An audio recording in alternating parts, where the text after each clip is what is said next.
friends, good morning. Actually, it's not morning, that's a lie. It's like 2 o'clock in the afternoon. But it's good morning because I feel like this is like the first thing that I'm doing today. I've been unproductive. But anyways, we are not here to judge. I know that it's been a while since I have posted a video. I think like a month or two, maybe. But I am finally in California, reconnected with my husband. I'm so happy.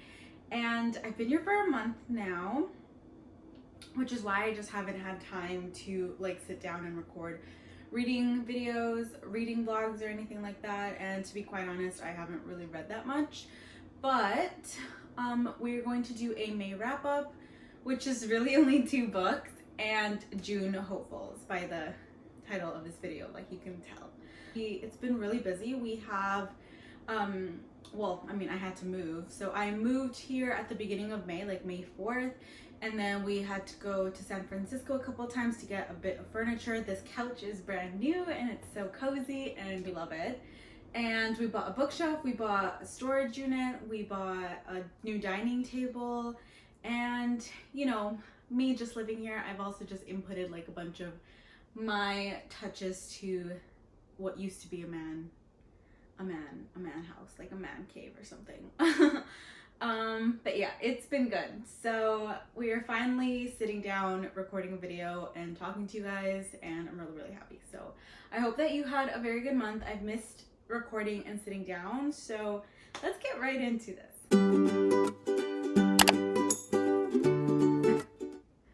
Okay, I think we're good. I'm now more comfortable. Okay, so in May, I only read 2 books because, like I said, there's just a lot going on. And I was also in a reading slump. Again, I don't think it was because I just wasn't feeling any book. I just think it was because we were so busy. But yeah, I only read 2 books. So the first book that I read is called In a Jam by Kate Canterbury. And I picked this one up because I was seeing it all over Bookstagram, so I had to read it, and everyone was talking about how it's like such a perfect summer read. So I was like, okay, great, it's like starting to warm up in Toronto, let's just start reading it. So I read it and I started reading it in Toronto literally like the day before I flew out here, and then it took me like 2 weeks to get through this book. So yeah. Anyways, I really enjoyed it. If you haven't read it, it's about this girl named Shay Zucconi, which when I was reading it, like, it just sounds so much like zucchinis. So like every single time that I saw her last name in the book, I just kept saying Shay Zucchini because I was like, well, whatever. But it's Zucconi, if I'm not mistaken, Zucconi. And her step grandmother leaves her like this land. It's basically like a farmland, and she's the only one that's able to inherit it. But she has like 2 conditions. She has to live there for a year, and then she has to get married by the end of that, within that year. Like, starts out really sad because she gets left at her wedding, and so that's like a lot of trauma for an individual to go through.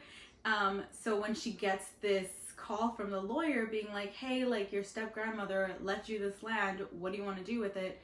She's like, she sees it as an opportunity to just get out of there and go and breathe and like calm down and just refresh, you know, during that year that she has to be there. And so she finds it as an opportunity. She's optimistic and she's like, okay, great. And this is in the town of Friendship. I don't know how to explain it. So the reason her step grandmother gave it to her was like because she was interested in the land when she was much younger, like in high school. And so when she goes back, she sees like old friends, and there's this particular guy who's actually her neighbor who has always had a crush on her, but she just never saw him like that until now. They start helping each other out, and then he proposes that they get married to benefit one another, but really he's just like, I just want to marry you. Like, her head, it was like, it's still traumatic. Like, it literally just happened where she got left at the altar, so marriage for her is like scary. So then this friend that has a crush on her, his name is Noah, and he is a uncle to this little girl named Jenny, who I believe she's like 4 or 5, and she comes from a broken home.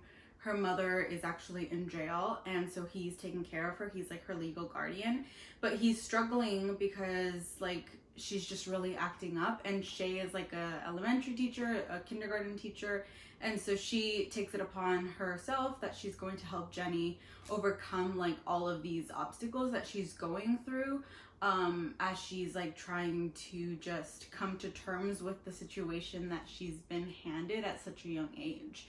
And she builds relationship with all of these people in the town, and it's such a good book. It is really wholesome, and Jenny is probably like my favorite character in this entire book because she's so funny. She's like a 5-year-old, but she's got like the mouth of, what do you call it, like a fisherman? Like, is it called that? Like, whatever. She just swears like a lot, and Noah's like trying to get that under wraps, but until Shay comes into the picture and like actually talks to Jenny about it, like she just doesn't change.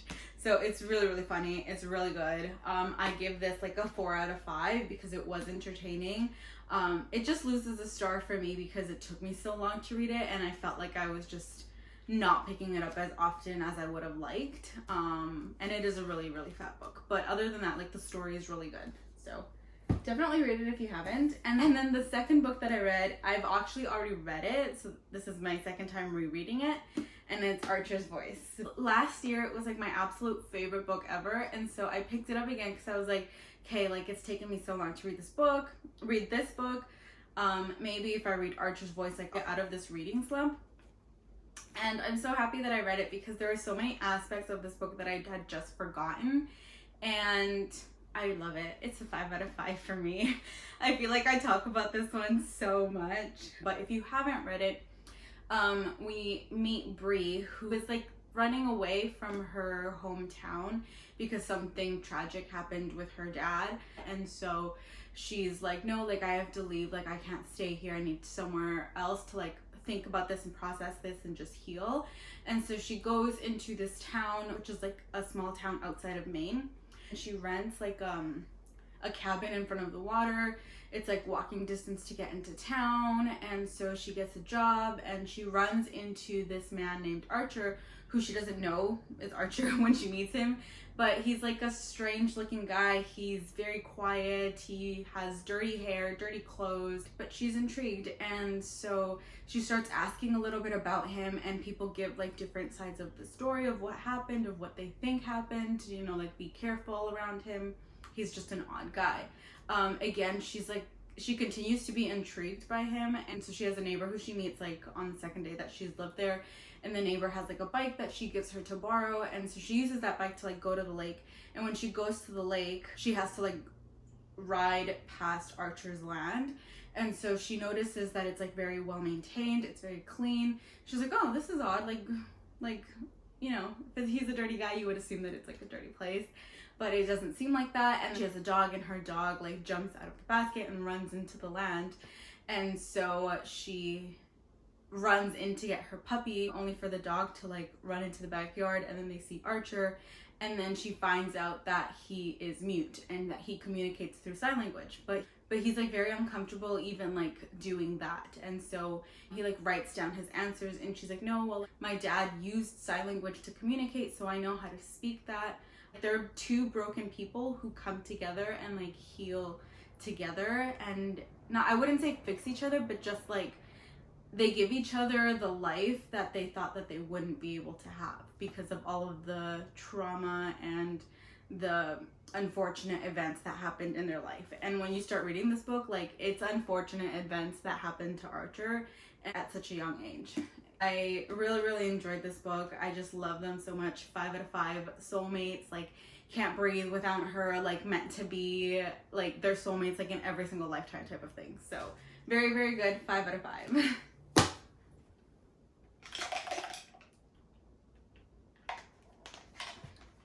Okay, so those are the only 2 books that I read in May, and let's go over my June hopefuls. So the book that I'm starting with right now is Runaway Groomsmen, and so far I'm actually really enjoying it. I'm only 57 pages in, but I love Sawyer already. Like he's just so sarcastic, so grumpy. And so what happens at the beginning is that Sawyer is at his ex-girlfriend's wedding, who's marrying his best friend, and he literally like just walks out because he can't He's like, I don't know why I'm doing this. Like, I don't really need to be here. I don't care. He walks out of the wedding in the middle of the service, and then it's like an entire Cinderella type of thing. Like, he loses a shoe, and then he like drives away, and people are like, stop him. And he's like, no, I'm getting out of here. And so yeah, he drives away to the small town, ends up at the bar, blacks out, and they send him into a cabin to sleep it off. And then it's like the next day that I'm at. So I haven't gotten that far, but from what I encounter from the back, Sawyer Walsh knows a good love story when he sees it, but when it comes to real romance, he's a mess. That's how he finds himself standing at the altar at his ex-girlfriend, as his ex-girlfriend ties the knot with his very famous best friend. The pressure, the resentment, the media coverage, it's all too much. And before he knows exactly what he's doing, he's making a run for it. So basically what I just said. Needing to lie low amid a media fallout, Sawyer lands in the charming town of Canoodle, California, where he crosses paths with Fallon Long, who runs the Canoodle Cove Cabins, a family-owned business, and Sawyer's new short-term residence. Overwhelmed with renovations and her long list of responsibilities, Fallon is struggling to make ends meet while attempting to bring the cabins back to their original glory. So when Sawyer arrives, she is grateful for the income, but immediately writes him off as just another vapid Hollywood hack, until he begins to prove her wrong at every turn. So it seems very interesting, and I'm very excited to finish it. Okay, this one I actually bought at Target, and it was just because of the cover. The cover is so pretty. I didn't even read anything from the back. I just saw the title and the cover, and I was like, okay, I have to read it. It's probably like a really sad story, because Only Love Can Hurt like this, like, it has to be a sad story. It's meant to be a sad story, right? When Ren realizes her fiance is in love with someone else, she thinks her heart will never recover. On the other side of the world, Anders lost his wife 4 years ago and is still struggling to move on. Ren hopes that spending the summer with her dad and stepfamily on their farm in Indiana will help her to heal. There, amid the cornfields and fireflies, she and Anders cross paths and the worlds are turned upside down again. But Ren doesn't know that Anders is harboring a secret, and if he acts on any feelings he has for Ren, it will have serious fallouts for everyone. I hope that you can hear me because of the dog that's barking. Two broken people basically meeting together, and then one of them is probably going to be like, no, I can't love you, I can't be with you because of this and this and this, and then he refuses to tell her the secret. Oh gosh. And then I picked up the Love Wager. I ordered this one right before I left Toronto, so it was in my luggage. Hallie Piper is turning over a new leaf. After belly crawling out of a hotel room, hello rock bottom, she decides it's time to become a full-time adult. She gets a new apartment, a new haircut, and a new wardrobe. But when she logs on to the dating app that she has determined to find her new love, she sees none other than Jack Marshall, the guy whose room she just snuck out of. After agreeing they are absolutely not interested in each other, Jack and Haley realize they're each other's perfect one person in their search for the loved one. They text about their dates, often scheduling them at the same restaurant so that if things don't go well, the two of them can get tacos afterwards. Spoilers, they get tacos. They get a lot of tacos together. Yeah, sounds so cute. I've seen this one all over Bookstagram. And then The Two of Us by Miss Taylor Torres. Sometimes holding on to pain means letting go of love. If there's no place like home, that's more than okay for Mara McKinnon. In fact, she prefers it that way. Going back to the place where she made the worst mistake of her life, not ideal. So when a family emergency forces Mara to return home to her small town in Maine, after 7 years, she knows there's only one way she'll get through it unscathed. Avoid Ambrose King at all costs, so that might prove difficult considering he lives across the street. Second chance romance. Childhood best friends? Definitely second chance romance. Lastly, Heartless by Elsie Silver. I actually haven't read Flawless, but I heard that this one is the best one out of the entire trilogy. When it's 4 books, what is it called? Because I know that there's a new one. Right? It's called Reckless. I got the copy, like the advanced copy about it. I think it's out now. But what do you call it when it's 4 books? I don't know. A series, I guess, at that point. But anyways, I heard that this one is the best one out of the entire series. So I'm gonna read this one first. Heartless. Working as a nanny for the world's grumpiest single dad should have been simple, except I can't keep my eyes off of him, and he can't keep his hands off of me. Cade Eaton is 13 years older than I am and barely looks my way, until I get him into the hot tub one night for a game of truth or dare. Then all bets are off, and so are our clothes. Oh my gosh. He's gruff, a little rougher on the edges, but broad-shouldered ranchers with calloused hands and filthy mouths are the city's girls' kryptonite. So who am I to resist? But it's in our quiet moments together that he softens. It's when he takes care of me that I realize his hardened exterior is just a facade. It's when I watch him go all sweet with his little boy that I really fall for him. My contract may say this arrangement is only for 2 months, but my heart says this is forever. Oh my god. Single dad trope. These are all my books that I want to read in the month of June. It is June 7th right now. So I still have a good chunk of the month to get all of this going. Like I said, I'm reading this one first. So we're going to finish it. We'll read a good chunk today. I have that planned out. So that is everything for this video.